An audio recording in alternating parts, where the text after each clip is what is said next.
Knowing your donated car is going to help save more lives. Just call 800-814-0756 to set the wheels in motion. They take cars, trucks, vans, and SUVs, running or not. Call 800-814-0756. The United Breast Cancer Foundation needs your help, and your donation could literally save women's lives, helping them catch breast cancer early, like they did with my mom. Donate today. 800-814-0756. That's 800-814-0756. Lacking of energy, low libido, stubborn belly fat that you can't get rid of, working too many hours at the gym with no results. These are warning signs of low testosterone. The doctors at Bryan Male Medical can test your testosterone. Just $99. Get a testosterone test, PSA test, Doppler ultrasound, full year of free visits. Bryan Male Medical in San Francisco in the East Bay. 415-761-40. $99. Get a testosterone test, PSA test, Doppler ultrasound, full year of free visits. Bryan Male Medical in San Francisco in the East Bay. 415-761-40.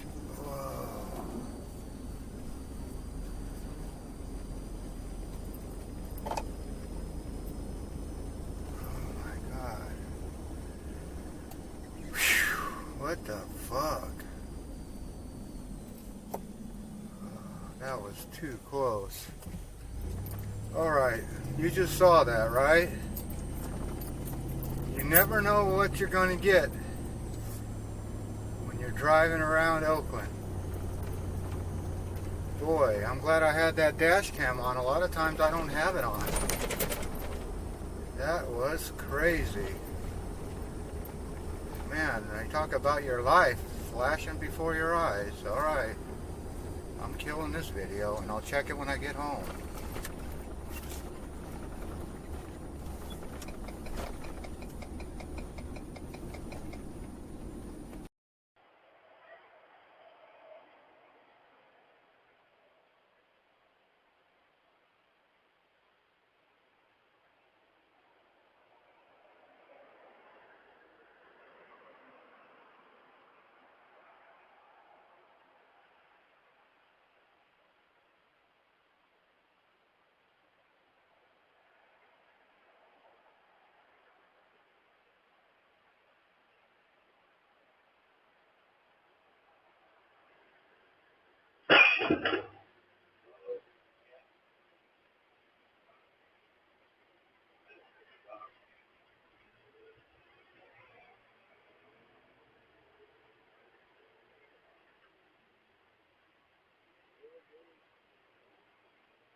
and somebody else, they were in a car traveling somewhere. I'm so glad this story did not go the way I was afraid it would. Yes. Well.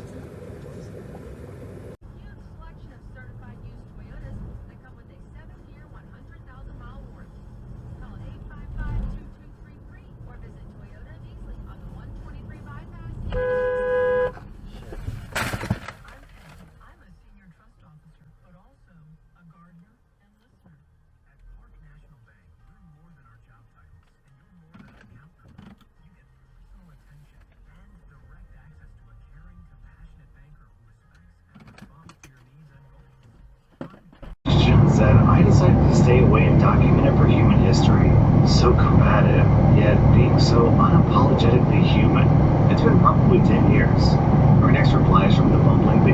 My great-grandfather lived in Kansas when the Dust Bowl hit the U.S. He and his wife lived in a really small town, and he owned a grocery store. After he passed away, my family was going through the stuff in his house and found a box of letters he had hidden from everyone. Every letter was a thank you from different families he helped during the Dust Bowl.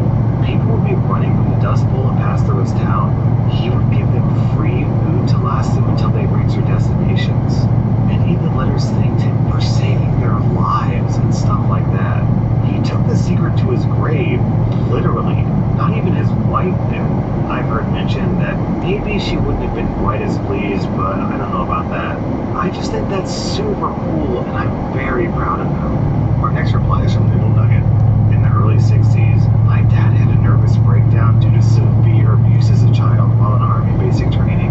He went to a mental hospital and then was released to his family when he was deemed well.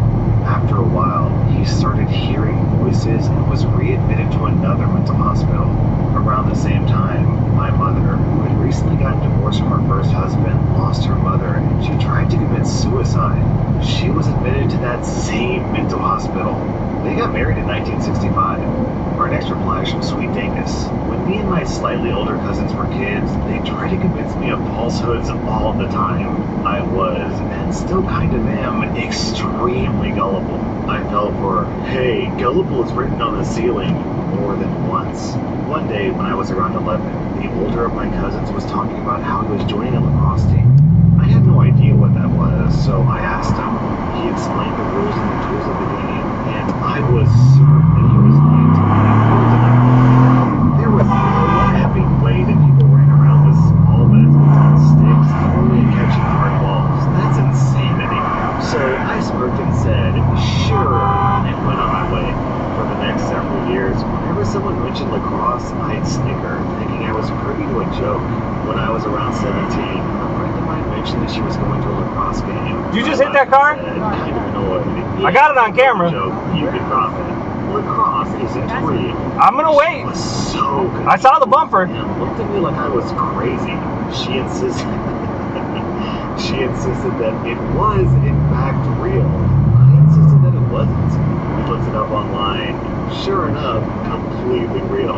I was utterly shocked and way more than a little embarrassed, especially when I thought back to all of my weird responses to mentions of lacrosse. Ugh. So, you know those moments when you're trying to fall asleep and that random memory of something completely